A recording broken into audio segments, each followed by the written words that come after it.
Hello everyone. This one is the chapter of fifth part first the 100 dresses. Thinking about the language. The first exercise दिया गया है. Look at these sentences. इन वाक्यों को देखिए. ये दिया गया है.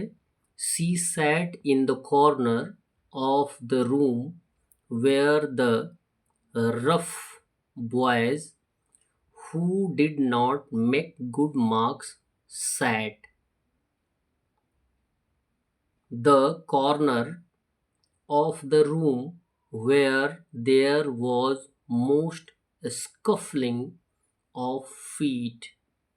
बोला ये जा रहा है कि he sat in the corner of the room where the rough boys who did not make good marks sat. यानी वह कमरे में उस कोने में बैठती थी जहां वे बदमाश लड़के बैठा करते थे या बैठते थे जो अच्छे अंक नहीं लाते थे. Who did not make good marks.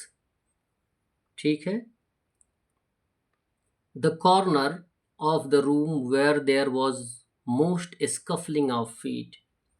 और कमरे का वह कोना जहां हमेशा पैर फिसलते थे. कहने का आशय क्या है, वहां कोई पानी का टर्म नहीं था, लेकिन टर्म क्या दिया गया है उस बात को समझने की जरूरत है. बी दिया गया है कि the time when they thought about Wanda was outside of the school hours. यानी जिस समय उन्होंने वेंडा के बारे में सोचा वह स्कूल के समय के बाहर का समय था. ये दूसरा टर्म है. दो टर्म दिए गए हैं, बहुत ही ध्यानपूर्वक इस बात को सुनिएगा. दिया ये गया है दीज इटैलिसाइज, जिनको हमने अंडरलाइन किया है वो इटैलिसाइज्ड वर्ड है, यानी टेढ़े मेढ़े छपे अक्षर हैं. तो बोला गया है कि these italicised clause help us to identify a place, a set of boys and a time. और ये इटैलिसाइज टेढ़े मेढ़े छपे क्लॉज जो हैं हमें एक स्थान, लड़कों का एक समूह और एक समय की पहचान करने में मदद करते हैं. ये जो क्लॉज दिए गए हैं वो क्या करते हैं, हमें स्थान की, लड़कों के समूह की, लड़कों की और समय की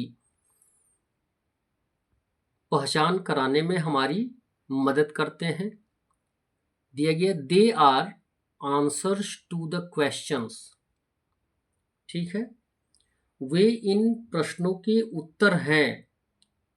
कौन से उत्तर हैं कि what kind of rough boys, कि किस प्रकार के असभ्य लड़के, बेकार लड़के, कौन से लड़के जो उनके साथ या उस कोने में बैठा करते थे. विच कॉर्नर डिड सी सीट इन. यह किस कोने में बैठती थी, या आप कह सकते हैं कि वह जिस कोने में बैठती थी वहां पर रफ बॉयज बैठा करते थे. क्या मतलब है. And what particular time outside of school hours.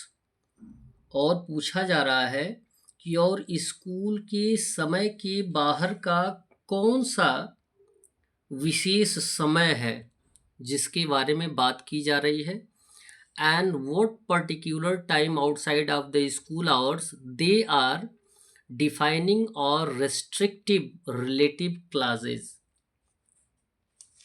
और स्कूल के बाहर का वह कौन सा समय विशेष रूप से इंगित किया जा रहा है. और दे आर डिफाइनिंग और रेस्ट्रिक्टिव रिलेटिव क्लासेस.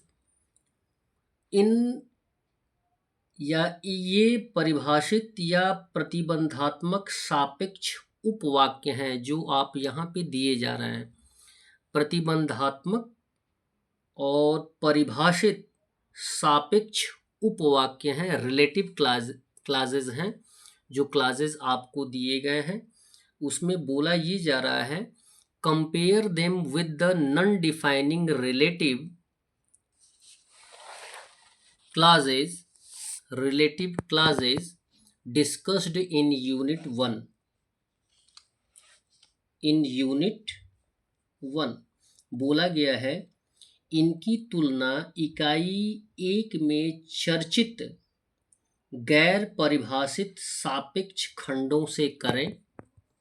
गैर परिभाषित सापेक्ष खंडों से करें जो यूनिट 1 में दिया गया है। दिया गया, combine the following to make sentences like those above. अब ये बोला गया है कि उपर्युक्त वाक्यों जैसे वाक्य बनाने के लिए निम्नलिखित को संयोजित करें। जैसे कि ऊपर जो वाक्य दिए गए हैं उसी तरीके से वाक्य बनाइए और उनको संयोजित करिए। अब आते हैं एक्सरसाइज पे। दिया ये गया है, दिस इज द बस। यह बस है। व्हाट काइंड ऑफ बस, तो पूछा गया कौन से प्रकार की बस। इट गोज टू आगरा, और जबकि यह आगरा जाती है। यूज विच और दैट, और इसमें क्या करना है, विच और दैट का यूज करके इनको ज्वाइन करना है। तो लिखा जाएगा, this is the bus which goes to Agra. यह वही बस है जो आगरा जाती है। सेकंड दिया गया है, I would like two by a shirt. मैं एक शर्ट खरीदना चाहता हूँ। और विच शर्ट, कौन सा शर्ट।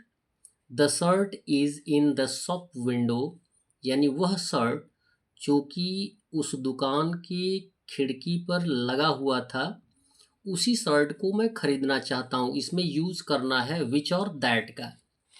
तो लिखेंगे, I would like two by the shirt which is in the shop window. मैं उस शर्ट को खरीदना चाहता हूँ जो दुकान की विंडो पर है। थर्ड दिया गया, you must break your fast at a particular time when. Third दिया गया है, you must break your fast. आपको एक निश्चित समय पर अपना व्रत तोड़ना चाहिए। You must break your fast at a particular time.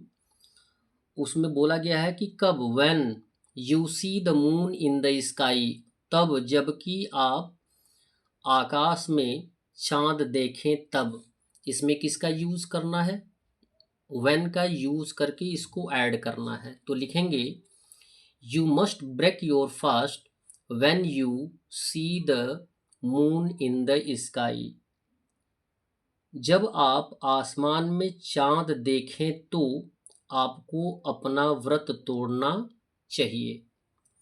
4 दिया गया है, फाइंड अ वर्ड। एक शब्द ढूंढें। व्हाट काइंड ऑफ वर्ड, यदि आपको बोला भी जाएगा कि एक शब्द ढूंढिए तो आप तुरंत क्वेश्चन करेंगे कौन से प्रकार का शब्द। तो what kind of word, it begins with the letter Z. और एक ऐसा शब्द बोला गया कि एक ऐसा शब्द ढूंढिए जो कि जेड लेटर से स्टार्ट होता है। अब इसको आपको क्या करना है, ऐड करना है यूज करके विच और दैट का यूज करके। विच और दैट का यूज करके आपको इसको ऐड करना है। तो कैसे लिखेंगे, लिखेंगे फोर्थ में, फोर्थ है कि फिफ्थ है, हाँ फिफ्थ नहीं, फोर्थ का आंसर है। लिखेंगे, find a word which begins with the letter Z. उस शब्द को आप फाइंड आउट करिए, ज्ञात करिए जो लेटर जेड से प्रारंभ होता है, जिसमें विच का यूज हुआ है। फिफ्थ दिया गया है, नाउ फाइंड अ पर्सन। अब एक व्यक्ति को खोजें। व्हाट काइंड ऑफ पर्सन, पूछा जाएगा कौन से प्रकार का व्यक्ति। हिज और her name begins with the letter Z, और उसका नाम जेड लेटर से स्टार्ट होता हो। इसमें आपको हुज का यूज करना है। तो लिखेंगे, now find a person whose और her name begins with the letter Z. यानी अब एक ऐसे व्यक्ति को खोजें जिसका नाम जेड अक्षर से शुरू होता है। लास्ट दिया गया है 6, then go to a place. फिर एक जगह पर जाएं। कौन से जगह पे जाएं, व्हाट प्लेस, कौन से जगह पे, कैसे जगह पे। There are no people whose name begins with Z, जहाँ पे कोई ऐसा व्यक्ति न मिले जिसका नाम लेटर जेड से स्टार्ट हो। अब इसमें किसका यूज करना है? वेयर का यूज करना है। वेयर का यूज कर देंगे, लिखेंगे then go to a place where there are no people whose name begin with Z in that place। एक ऐसे जगह पे जाइए जहाँ पर कोई ऐसा व्यक्ति आपको न मिले जिसका नाम लेटर Z से स्टार्ट होता हो। That's all. वीडियो को लाइक करें और चैनल को सब्सक्राइब करें। धन्यवाद।